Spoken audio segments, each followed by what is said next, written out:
But how about Portugal winning the Nations League? Cristiano Ronaldo scoring the goal that takes them eventually to penalty kicks. I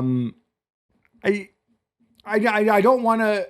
We have to make it all about Cristiano because it drives traffic. But before we get to that, can we talk a little bit about Portugal as a team battling back? Nuno Mendes monstering everybody, starting with Lamine Yamal. Yeah, incredible performance from Nuno Mendes, the best left back in the world. We said that before. His 2025 has been just so impressive. The progress that he's made defensively and offensively was always very good anyway, but defensively to stop basically Lamine Yamal in this game like he did with Salah and Saka in the knockout stages of the Champions League, and to a certain extent whoever played on his side in the final against Inter has been exceptional. And in this game he scored the first goal, he set up the second goal, and he was very good again defensively against Lamine. So an incredible performance from him. I mean, I guess Lamine put in that cross that led to the goal. Other than that, and that was even like a second phase of that cross. It's not even direct. And you said, we said, okay, I have to give credit here. You said, I did not believe he was the best left back in the world. Now I'm genuinely wondering about this. Yeah. Because I think there's a completeness to his game that wasn't necessarily there before. Again, Cristiano fans, we'll get to Cristiano. We will get to Cristiano. But I want to talk about Spain because I'm looking at this and they're just so deep, and they have this. I don't like when we talk about things like mentality, knowing how to win, blah blah blah, because it seems like it's always an excuse one way or the other. But this is still really impressive. You play this wild game in the semifinal, you gut it out, you go into the final. Maybe you also have some players missing, and then in the end, yes, you concede the equalizer, but you were there and you outplayed Portugal, I saw, for much of the game. Yeah, and I think on another day they win. And I like what De La Fuente said after the game, because it was, again, the question about success or not success. And he said, listen, when you're in the final and you can win and there's a possibility for you to win a trophy, that's success in itself. Yeah, we lost today. We're already looking at the World Cup anyway, as in, now he said this was not too important. But of course, he would have rather winning it.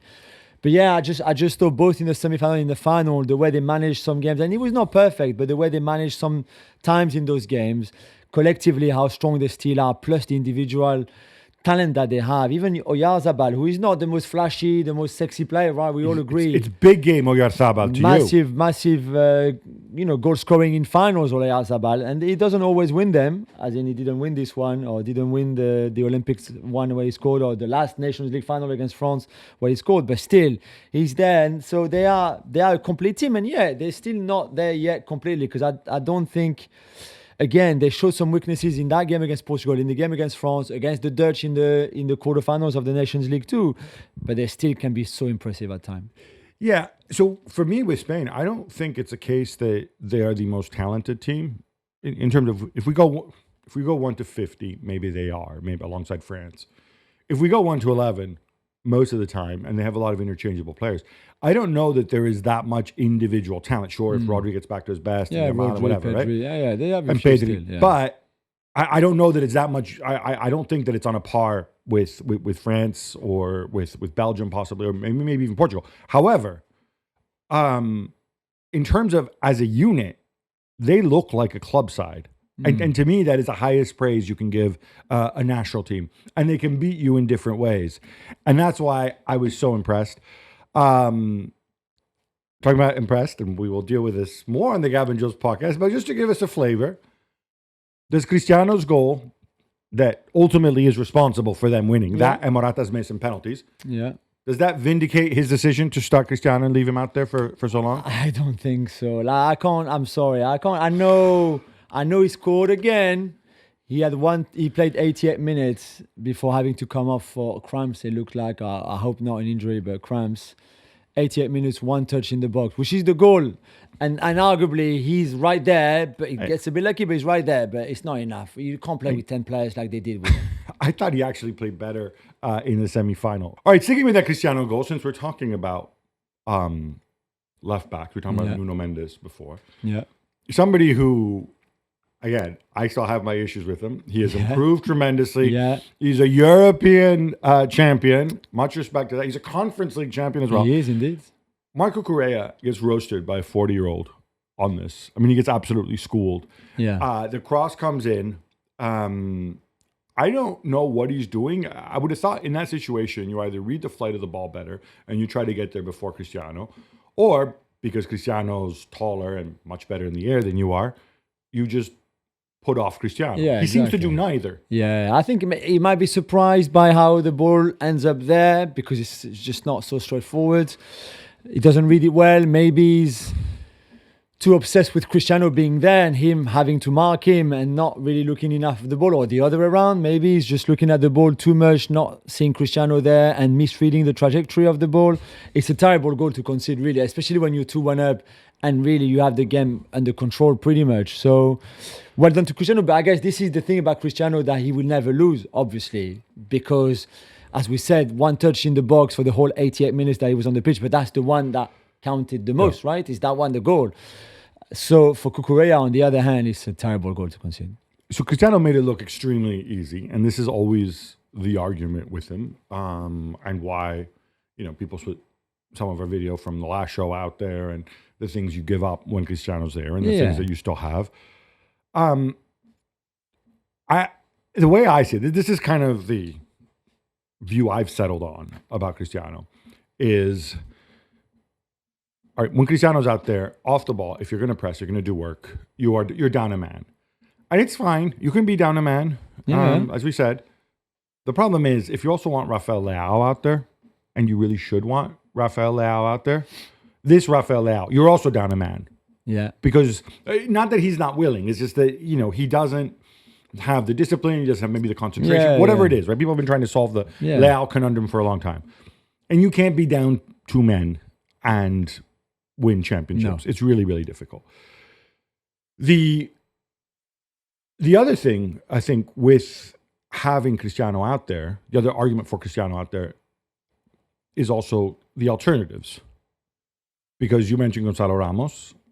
Okay, it's a guy who comes off the bench for Paris Saint-Germain, for a team that I think plays a different brand of football in some ways. Yeah. In other ways, you could make the point, hey, look, 2 of the 3 guys in midfield for Portugal could be, might be, should be 2 of the 3 guys who are in midfield for Paris Saint-Germain, right? Yeah. So that should make it easier. But obviously the movement's a bit different, and some people also question how good he is. I mean, you could go back to Diogo Jota if he's fit at center forward. I think that's a viable option. He'll give you the pressing. I agree.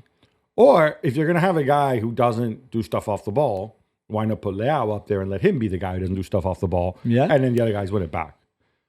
Your option out of those 4 would not be Cristiano. No, it would I'm sorry. And again, I've got nothing against Cristiano. It's just like out possession. He can't press. He can't run so much anymore. I understand that. But in possession, he's also a passenger, as we've said. His link-up play. Link-up play and no is threat almost behind. non-existent.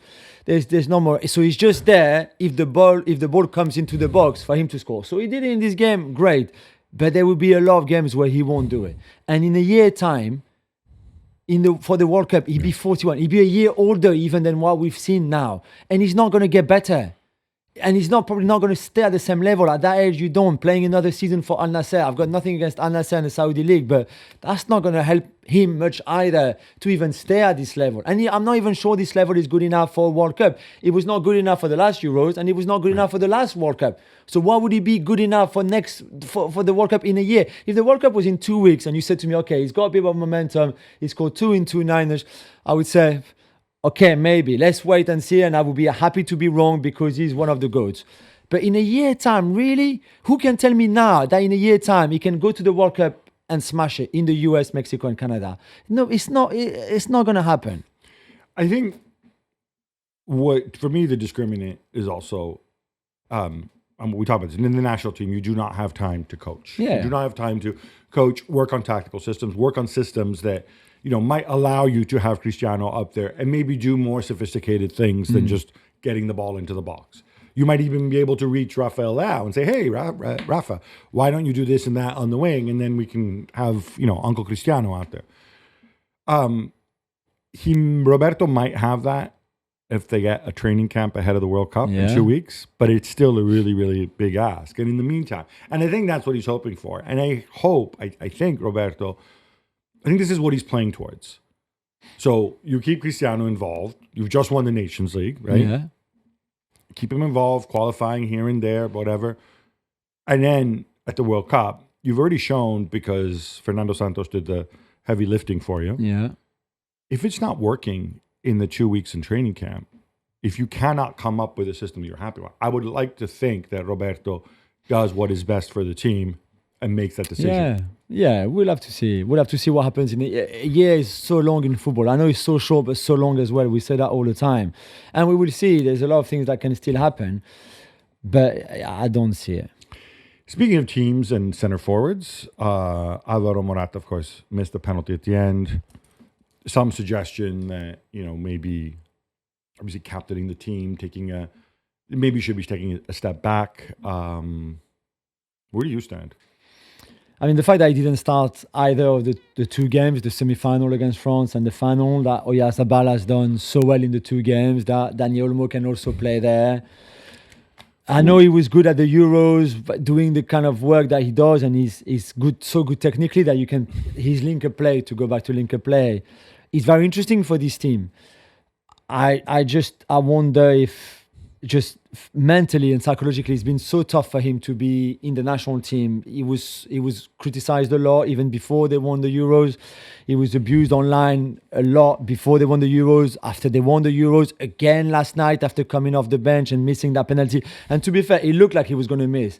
On television, I looked at him and said, like, there's just no way he's going to score this. He hadn't done much when he came onto the pitch, and he looked like short of confidence. He didn't look really to know what he was going to do, and it's a terrible penalty. It's a really bad penalty, and he's had those moments before.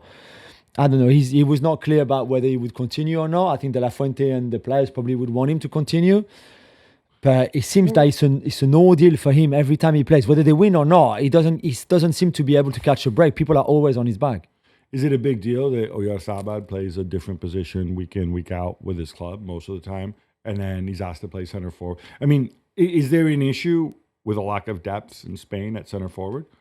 I don't think so. I think Oyarzabal played probably more as a 9 than even wide for Real Sociedad. You've got Samu, who's on the back of a really good season at Porto, who's not ready because he's still young and raw. You can see that, but he can do a good job. Very Dani Olmo different can play. player from Yeah, Morata. very different. Yeah, and Oyarzabal and Olmo, to be fair. So they've got different profiles there on whatever they want to do, which goes back to the point that you were making earlier. They can beat you in different ways. They can play in different ways. They have profiles that help them play in different ways, which is very interesting. But I don't know. I wonder if Morata even fancies being there. Yeah, the reason I'm not 100% on this is Omorodion scoring goals for a bad Porto team this season doesn't necessarily impress me. And you're right. He's very, very raw. I don't even know that he has developed the subtlety yet to play for this Spanish team. He's still young, right? Yeah, and he's in the squad, so he's coming on. He's learning and whatever. Yeah. But it's just like, because you have to have somebody there, right? Oyarzabal, again, sure, but it is a makeshift solution. Some solution that won you the Euros. It is an unusual solution. You like to have an alternative. Dani Olmo center forward. I have argued for Barcelona, like, Dani Olmo could be the backup, should have been like a backup center forward to Lewandowski last season. That it didn't happen, and Hansi Flick, who works with him every day, chose not to use him in that way, to me says a lot. Yeah, maybe. Maybe he knows, because I'm going to assume Hansi Flick knows more about Barcelona than I do. So, to me, putting these things together, I just wonder, you don't want to be in an Omorodion or bust situation, right? Where you just have those two, Omorodion and Oyarzabal. That's why, for now at least, you keep Morata around. And then if somebody emerges over the course of the season, fine. All right, enough Nations League. How about some quick hits instead? Let's go, Gab. Do we have to? I'm This was so way sorry. back on Friday night. But Italy were humiliated by Norway 3-0. I'm assuming it won't happen since there are 48 teams qualifying and there's playoffs to come. But there is a non-zero chance of watching a third straight World Cup on TV for all those Azzurri fans out there. I mean, if you can't go through in this 48-team World Cup in a group where, Norway are obviously very good, as we saw on Friday night, but then you've got Moldova, Israel, Estonia, those teams. then I think you can just give up on football and focus on volleyball. Or what other sports are you good at? Like basketball, you're decent at basketball. Basketball, fencing. Volleyball, There's the guy that does the fencing. long jump. No, but I mean like the team high sport, jump. team sport. Rugby, Six Nations. How about that? Yeah, no, I mean like really good at stuff. Really good. No, but rugby, Okay. Six Nations, you haven't won a game. We'll take volleyball. and But basketball. like, Thank I you. was sorry. I was watching this on Friday, 3-0 down at halftime. I was like, what is this even? And I know there was injuries, of course, but if you Barella or Bastoni and you just lost 5-0 in the Champions League the Saturday before, then you go and you're 3-0 down to Haaland, Soloth, Nusa, who transformed into Lamine Yamal on the other side on that game, Odegaard, all of that. It was a really good performance from Norway, and finally they looked like they could play. But from Italy, it was just a car crash, wasn't it? 2 shots, not shots on target. Two Just two shots shots. in the first 74 minutes for a cumulative XG of 0.14. This is what This is this embarrassing. man, Luciano Spalletti, has wrought. He was fired. He was fired in between the Italy game and between the Norway game and the Moldova game, which will be played in a few hours. Of course, So you'd be because on the there's- bench for that. It's weird. it's completely weird, and I think he actually preempted the announcement because in his press conference on Saturday comes out with a stupid bald head and comes out and he's like, "Well, I had a talk with Gravina, the head of the federation, and we're always a wonderful open relationship." Blah blah blah. He told me I'm going to be sacked after this game. Why don't you just get up and leave now? Honestly, Yeah, just goes like it's because the Moldova game will actually matter in terms of goal difference, right? Yeah. And I'm sorry, you sent out a team that was entirely unprepared. It's not the excuse the player's not good enough. Coppola making his debut. Coppola's fine. Is he the second coming? No, but you had him in there. Yeah. All right, he's probably going to go to Brighton. It looks like you had the players there. You just had a stupid approach. Again. All this sterile possession. All this obsession. Oh, look, the Norwegians are so tall. We have to be careful on set pieces. Yeah, guess what? They're tall, but they can also, people who are tall, if they're professional athletes, have long legs. So if they run in straight lines, they can actually run pretty fast. And guess what? Sorloth and Holland, you've seen them play. They're pretty useful defenders. Yeah. And I'm sorry, it's not good. Norway thoroughly deserved this. They might have even scored more. Yeah, absolutely.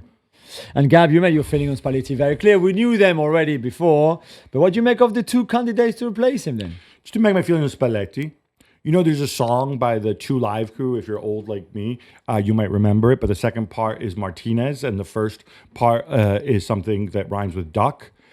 Just substitute Spalletti for Martinez. Those are my thoughts. And I said this after the Euros, Jules. You remember? Yeah. And then he had the gall to come back. Yeah. And you know how he ended his press conference? All he did was they asked him, asked him some generic question about, and he starts, I want to thank, and he starts naming first names of people on his staff.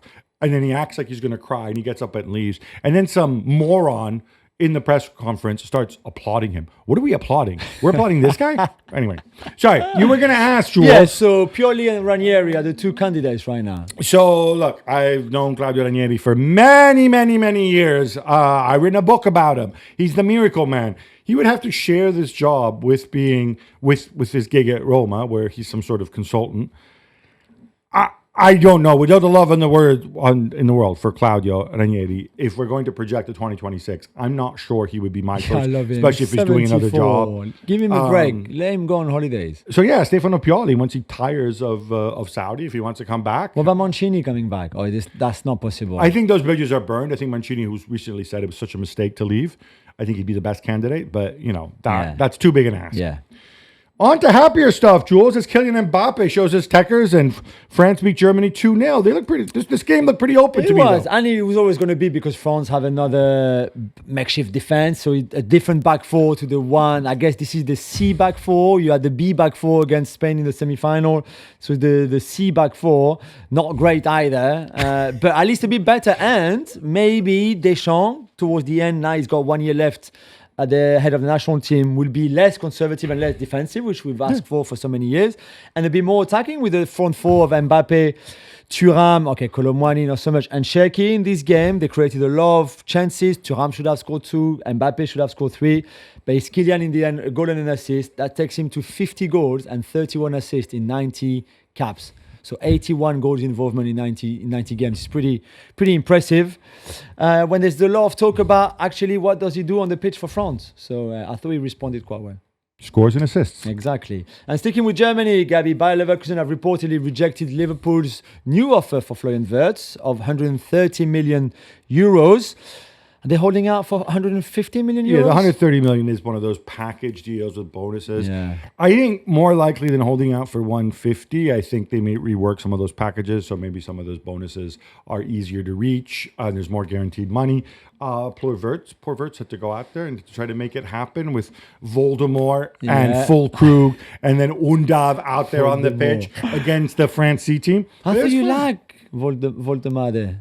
I do. He's just not. You call him Voldemort, though. That's not very kind. It may not be kind, but Voldemort is badass. More so than Voldemort, than the Voldemort we've seen so far. Jules, we're not done. We have more quick hits. Yes. And Postecoglou has been relieved of duty at Tottenham Hotspur. Jules, I think we both agree we're neither surprised nor aghast at the decision. Absolutely not. It was always going to happen. We told you a long time ago. We like Ange. It's nothing to do with Ange. It's just that the Europa League win was just masking all the difficulties that happened during the season that Postecoglou either didn't see, could not see, didn't want to see.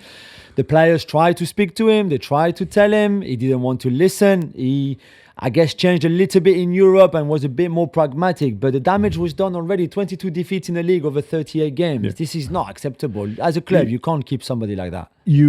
I think you should always keep players or coaches not based on what they've done, but based on what you think they're going to do. Mm-hmm. And fundamentally, when you finish, but what they've done in their body of work informs how you think they're going to do going forward. And yeah, it's great you won the Europa League. You know you're not going to win the Champions League next year, most likely. No, yeah, sure. And you're one spot above relegation. This is the marker. Exactly. And among the bookies' favorite to replace Big Ange, Gabi, we can find Thomas Frank, Marco Silva, Scott Parker, and Xavi. Who would you go for? So, all right, bookies lists are always funny. Yeah. Hence maybe why Scott Parker is third on there, because they're, I don't think he's a serious candidate for them right now. I think out of those four, actually, Marco Silva would be the dead cert. You know what you're going to get. I think the guy they want is Thomas Frank. Yeah. I think negotiating with Brentford means that they would probably have to pay a lot in compensation. Yeah. Unless he's got some get-out clause that we don't know about. Xavi, I think, would be a fascinating choice. I would love Xavi for those kind of reasons. He's already won titles in 2 different countries. How about that? Yeah. But I also think Xavi could be really boom or bust. He might not settle, Levy, whatever, Paratici, who knows. So it's looking like Frank, but I don't think it's straightforward at all. And I also think Thomas Frank will require kind of adjusting the squad quite a bit. Yeah. Carlo Ancelotti's debut with Brazil results in a 0-0 draw away to Ecuador. Jules, 3 shots on goal for the Seleção. It wasn't great. To be fair, Ecuador, a very good team to go away there. It's not easy. Very good defense, especially. Very good defense. And then Moses Caicedo and all of that. It was, to be honest, it was 90 minutes of my life at that time in the night that I would never recover. I probably fell asleep a little bit towards the end because it was really late here in London.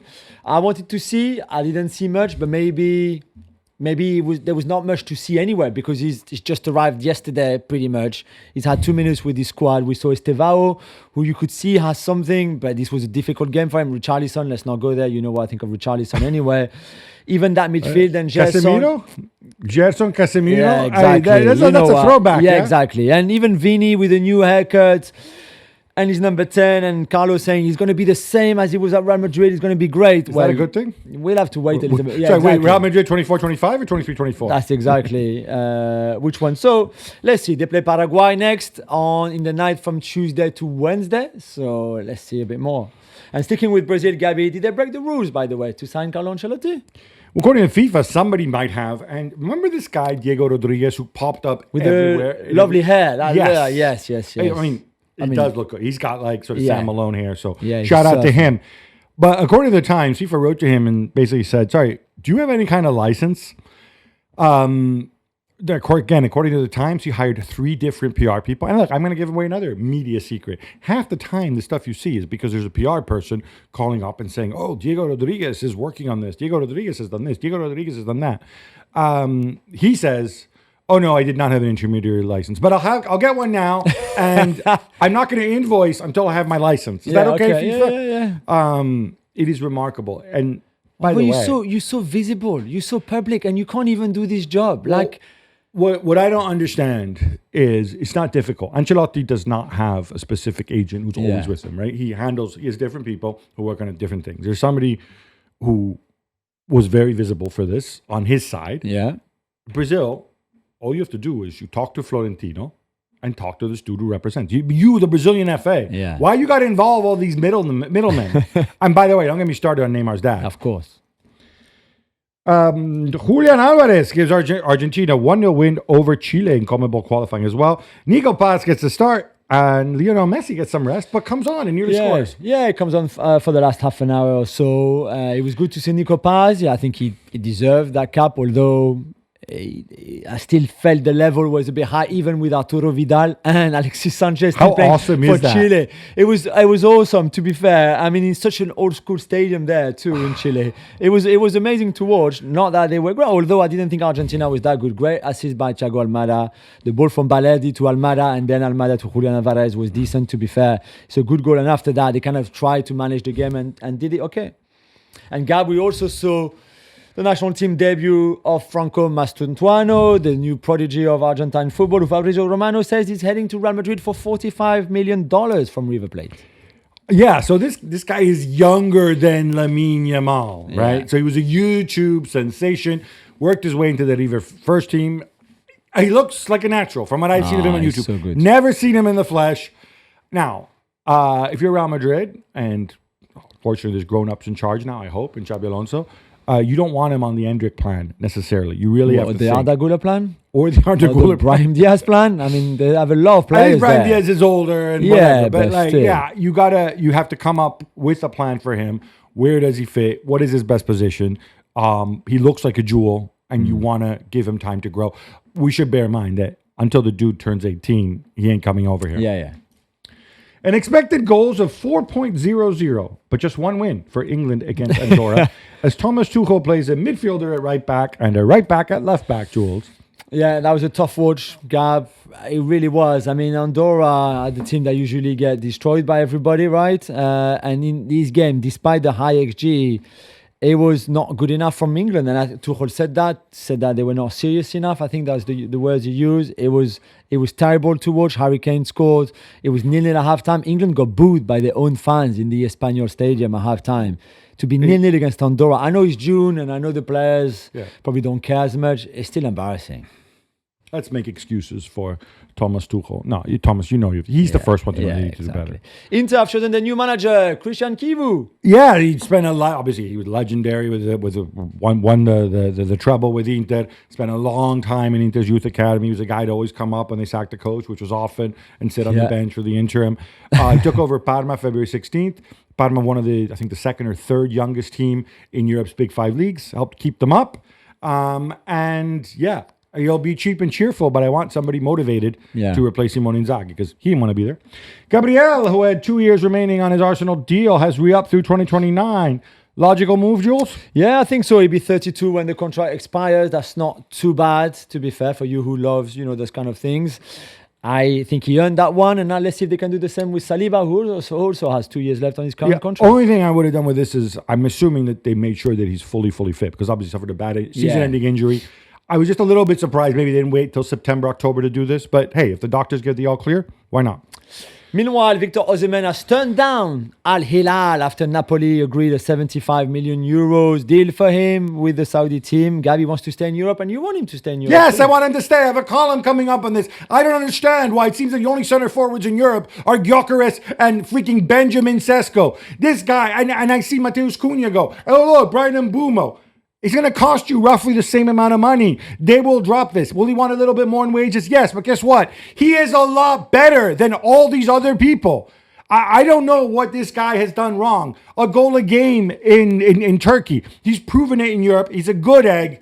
He's a leader. He works hard. I don't know what you want. Believe in Victor, because the best is yet to come. Hubert Lewandowski. See, I channeled my inner Derek. Tried to channel my bit of Derek Ray there. Yeah. Next time, if I could speak Polish, I would do it in a Polish accent. Anyway, he has walked out on the Poland national team, citing a loss of trust in coach Michał Probierz after Piotr Zielinski was confirmed as captain. This blew my mind last night, Gabby, when I saw this. I won't lie. He took to social media to say, listen, it's clear I will never play again for the national team unless this guy is gone. And I'm like, wow. Because you might be unhappy with some decisions. So clearly he doesn't want Zielinski to be the captain, right? He wants himself to be the captain, you would think, like he was for the last few years. Yeah, they've gone back and forth because obviously Lewandowski didn't always play. Yeah. So I'm amazed that this is enough for him to say, do you know what? I don't want to play for my national team anymore. Yeah. Is there other issues maybe? If the issue is you're going to be 37 or 38 when the 2026 World Cup comes around and you'd rather focus on Barcelona, respect. Okay, cool. Yeah. You've given so much to the Polish national team. But do you have to throw this guy under the bus? I know. And it's like it's a baby reaction. What? So if you're not a captain, you don't play? I don't know. I was really surprised by this. Yeah, me too. More Barca as well, Gabby. Sports report that the team captain Marc-Andre ter Stegen is being pushed out between the signing of Espanyol Joan Garcia and a possibly new deal for Wojciech Szczesny. Now, Sport, the people we cited in this, who sometimes get things right, sometimes get things wrong. I should point out, they are from Barcelona, and they are one of those local papers that get briefings from the club, the way Marca do for Real Madrid. Yeah, exactly. Or Diario AS. Now, I'm not necessarily going to come out and say that this story is 1,000% true. But if I'm Ter Stegen and I see you're signing Joan Garcia, when I have 3 years left on my contract, when I came back from injury and he only played a couple games, he was pretty good for Germany as well. Good, I start having serious questions. And are you trying to push me out? And if you're trying to push him out, maybe because as ever you need money and I'm sure he's a high earner, whatever. Yeah, he is. This is not the way to do it. This is not like, let's sign the replacement. That's what they do all the time. Who wants Ter Stegen? And I'm like, because Ter Stegen's got 3 years. He's got massive wage. He's a very good keeper. But the problem, what we know about very good keeper jobs, what clubs are looking for a very good keeper? I mean, Chelsea down the road, potentially, if they lose their 9 keepers. One of the Manchester teams, maybe? If you want to replace Ederson or Onana? Maybe, but again, you've got somebody in place already that you will have to shift to make this happen too. Wouldn't you lay the groundwork before that, rather than making Ter Stegen look stupid here? And then on top of that, also apparently negotiating an extension with Wojciech Szczesny too as the backup. I agree. I mean, this is not the way to do it, and I think it could boomerang badly. Although all that said, at this time, we still don't know if Barcelona are going to face a sanction from UEFA for breaking financial sustainability rules, and also whether they'll even be able to register Joan Garcia for the well-worn reasons we all know with the Liga regulations. Yeah. Bondi, born and bred. And I just said that because it's an alliteration. He is not the best player from Bondi. No, he's not. No, definitely not. But he's from there. But he is from Bondi. Yeah. Randall Colomwani has been included in Juventus' squad for the Club World Cup. He says he hopes to stay at Juventus next season too. I imagine Paris Saint-Germain would hope that he stays there too. Yeah. Although it won't be on the permanent deal, it looks like it. So more another loan with maybe an obligation to buy. That's what PSG are hoping. So for now, They lend him to Juventus for the Club World Cup for how long that lasts, 2 weeks, 4 weeks, 3 weeks, whatever.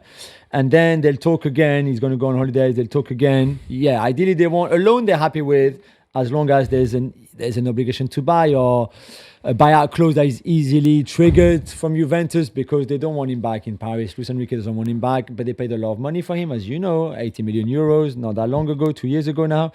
And they would want a bit of that money back. So I think a deal would probably be happening because Juventus also seems to want to keep him for more than the Club World Cup. So from the Juve end, the situation, and again, I'm writing about him too this week, along with, because he's in a similar boat to Osimhen, not as good as Osimhen. Dusan Vlahovic, obviously he's got, because he had this massive balloon payment in the final 2 years of his contract, he is making the equivalent, for those who like their wages and gross and weekly, £400,000 a week, which is an absurd amount.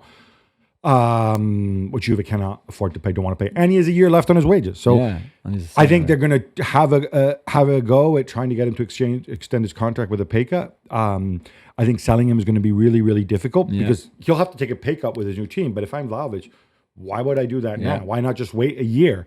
And so Colomwani's kind of insurance against that. Yeah. I know Colomwani, I think he performs actually better when he's out wide than at center forward. And they do have a ton of wingers, from Nico Gonzalez to Chico Conceição, who I think is sticking around, to Kenan Yildiz, of course. So Tumbangula, who I actually like. I don't know anybody else does. But so this is a situation that's evolving. The best thing for Colomwani is to treat the Club World Cup like a shop window and be like, you may not be back at Juve, but you might have somewhere else to go. Yeah. Arsenal are close to picking up Kepa from Chelsea in a deal worth a reported £5 million.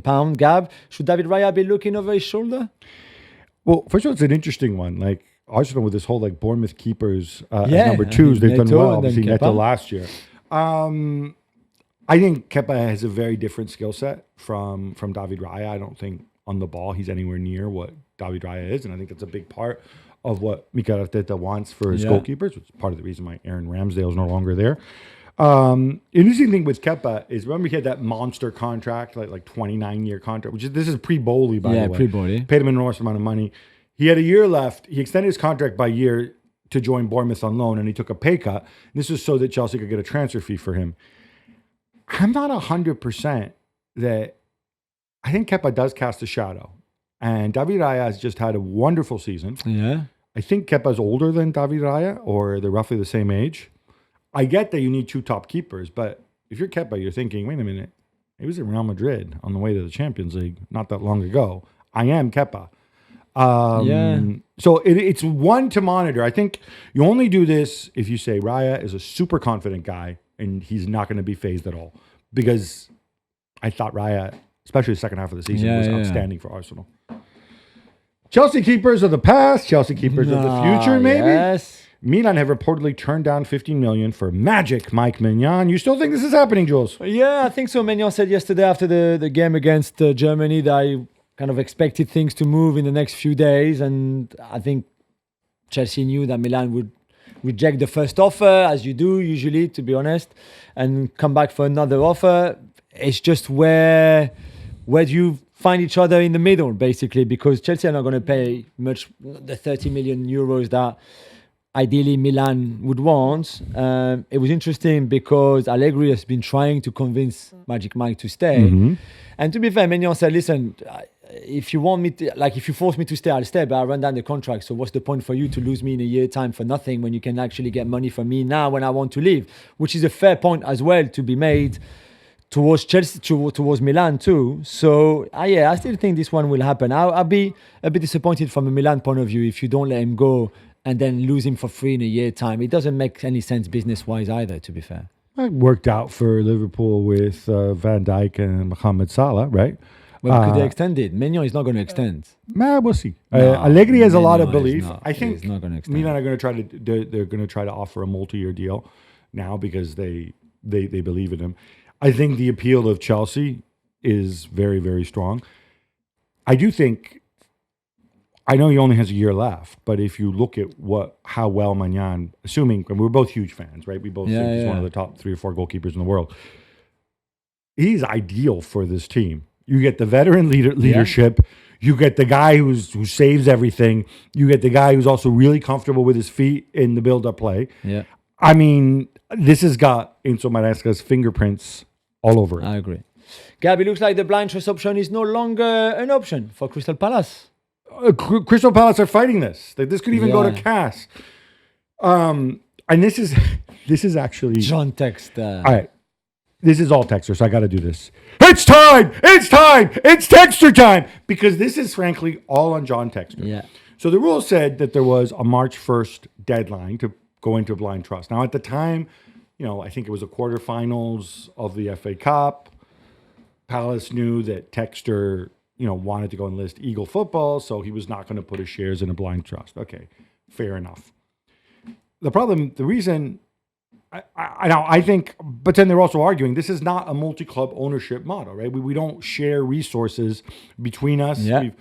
We've done some transfers in the past with Molenbeek, actually, which is owned by Textor, but Textor doesn't control the club. As we know, he's got 43% of the shares, only 25% of the vote.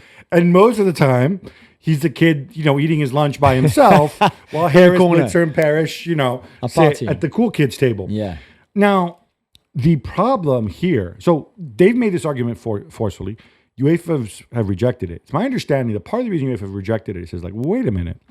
Remember we told you about that stupid, with hindsight, contract that JT signed with Bruno Lage when he hired him for Botafogo, and according to Lage, who has filed legal action against John Textor, so he's got lawyers to back him up, he said, oh, don't worry. If things don't work out at Botafogo, I'll put you at one of my other clubs, maybe Lyon, maybe Crystal Palace. I don't think he pitched Molenbeek for... No. So it's kind of like, if you're promising Crystal Palace as an option, then you're saying, actually, I have control at Crystal Palace. You can't have it both ways. Either you're irrelevant in Crystal Palace, or you have enough control that you're willing to sign a legally binding contract in case you might yet lose. So they're in a really, really tough spot. I don't think, again, I'm not a lawyer. I'm sure lawyers are having a field day with this. The best solution for Palace would be, I think, UEFA being reasonable. And they can say, listen, just read the facts. Never mind what that man, John Textor, says and does, what he tells Bruno Lage. The reality of the matter is that he had nothing to do with Oliver Glasner, too, even though he apparently said, oh, I identified him. Yeah, because nobody knew who Oliver Glasner was. And just look at the facts, and it's a reasonable thing. And yes, they missed their deadline. Let them put the shares in a blind trust. Although, again, this could all be posturing, because if the shares are in a blind trust, then that screws up his listing on the New York Stock Exchange or Eagle Football. Group. Yeah. Best solution would be if he sells the shares to somebody. Yeah, but there's not enough time before the start. I think the solution would be, and I'm wondering if this could be the one outcome that satisfies everybody, except for John Textor, but ultimately, JT, you're the reason you're in this position, is if the other three shareholders buy out his share. So if Parrish moves up to third, so they're all 33 and a third. Yeah. Although, would Parrish do that? Because then he might be outflanked by the other guys. So I don't know. Sure. But I think this is the only solution, right? There's not much due diligence to do because it's their club. They know it. They know his shares. Would Textor have to accept less money than he wanted to? Yeah. Of course, 1,000%. Can Parrish afford those shares, though? Blitz and Harris, no problem. Parrish, I'm not sure. I wouldn't be surprised if they're working on some sort of solution like that. Because, Parrish, and we said many times, we've had our run-ins with him. Yes. I've often disagreed with him. Us. Yeah.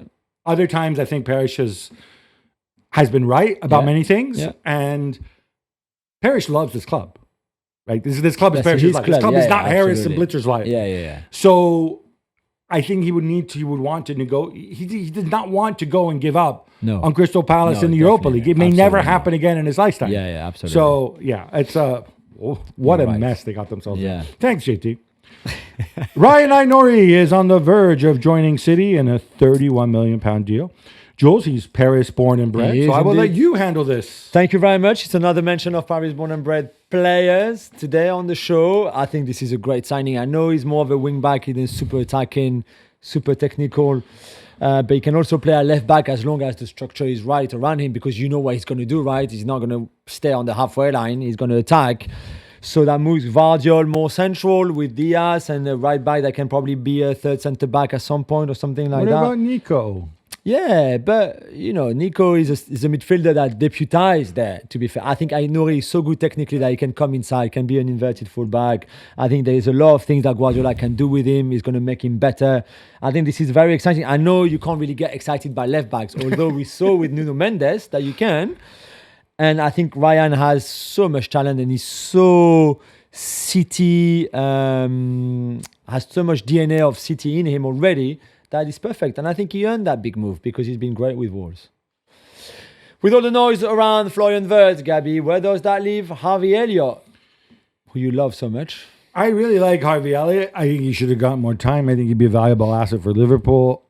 I'm guessing the club have basically been clear with with him that, your prospects of winning a starting place are very, very small, Harvey, because he came out and he said, look, I don't want to be wasting years on my career because it's a short career. He says, I'm going to turn 23 next season. That's fair enough from him. Again, I think from Liverpool's perspective, I think he's an asset. And I think if you can shift, obviously we assume they're going to shift Darwin Nunez. There's been talk of Luis Diaz as well. You've got a decision to make with him. Obviously, the Barcelona talk we assume is nonsense. But I think you've got options there. You've got options of Harvey Elliott as a midfielder as well, maybe as a Szoboszlai alternative. Maybe, obviously, Wirtz can play there too, but maybe if it's a 4-3-3, we've seen him play in the midfield too. He's a jack of all trades. And it's not like they have... we assume... I mean, I'm guessing here, and I'm trying to be Richard Hughes here, but there's been talk of Liverpool in a back three. There's been a lot of things going on. Yeah. Harvey Elliott can do many different things. He's not on a big contract. He's not a big earner. In the end, though, if you're honest with him and he's honest with the club and with the fans, that's a fine outcome. That's all right. I think whoever signs him will be getting a very good player. If the price is right. I agree.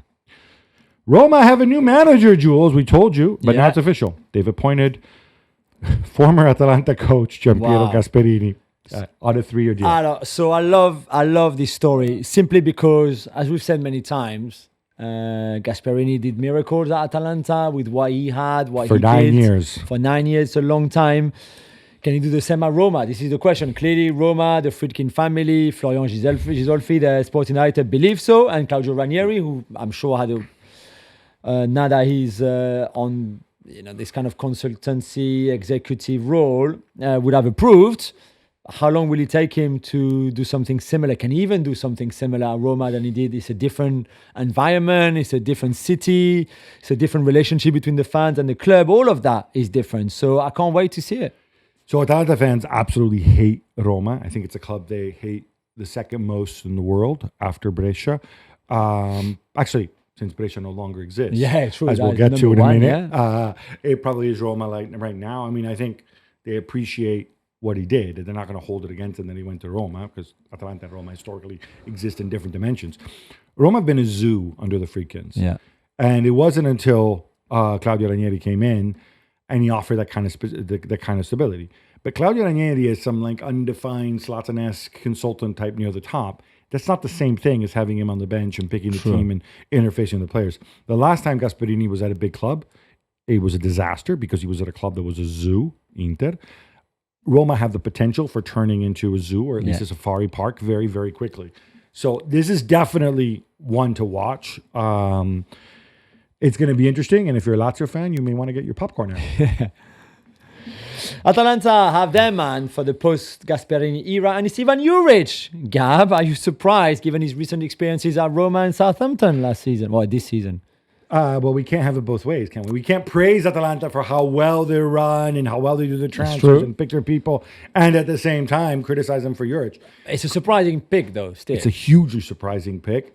They could be proven right. They could look at the complexity of his career. Yeah. They could look at the fact that at Roma you came in after the window shut and you were in the zoo. Yeah. At Southampton, you were, in Russell Martin's house, which is like a zoo, I would assume, with a team that was dead last and no points and whatever. So, what do you expect? We're going to look at the stuff you did before and say that you can make it work for us. I think also he's a back three guy, so obviously there's a natural continuity with Gasperini, and he's also a disciple of Gasperini as well. Yeah. Our boy Ben Davies has a year left on his Tottenham deal, but is being linked to the mighty Wrexham. Jules, would this make sense? Nah, come on. He's better than the Championship. No offense to the Championship, to clubs in the Championship, to Wrexham, to the Hollywood owners. Come on.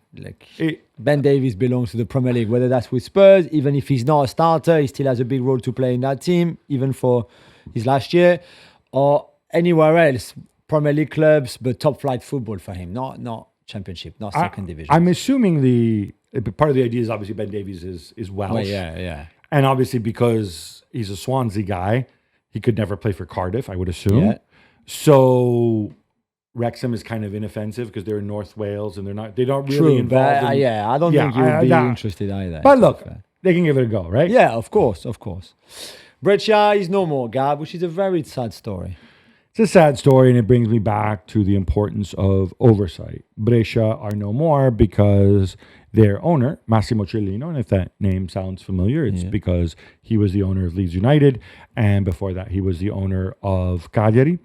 And he's a man with, I think, a pretty checkered past and a number of legal issues. His own way of doing things doesn't deal with authority very well. On this occasion, they were accused of kind of manipulating tax credits, which is why then they were given a points penalty, and which is why they were automatically relegated to the third division from Serie B.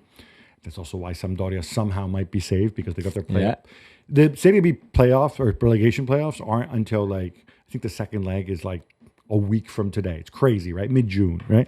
But anyway, it's sad for Brescia for what they stood for. Again, younger people may not know this, but there's this provincial club that one year had Luca Toni, Roberto Baggio, and Pep Guardiola playing for them together at the same time. The year before that, they had Andrea Pirlo in Serie A.